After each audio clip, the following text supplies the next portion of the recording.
Beauty but busy అంటే అర్థం ఏమిటంటే, రాహేలు చాలా అందగత్తె కానీ సోమరిది కాదు.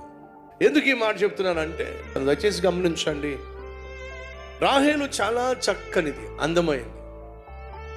ఈరోజు అందంగా ఉన్న కూతుర్ని కాస్త బయటికి వెళ్ళమంటే, అమ్మా బయట చాలా ఎండగా ఉందమ్మా, ఏంటంట బయట చాలా ఎండగా ఉందమ్మా, ముఖంకి ట్యాన్ పట్టేస్తుందమ్మా, నల్లగా అయిపోద్దమ్మా, కాస్త నీళ్లు పట్టవే అని అంటే నాకు చాలా కష్టం అమ్మా,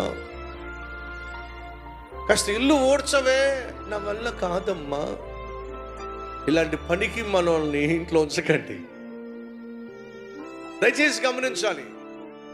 రాహేలు అందగత్తె అని చెప్పేసి సోమరిది మాత్రం కాదు. కష్టపడేటటువంటి అందగత్తె.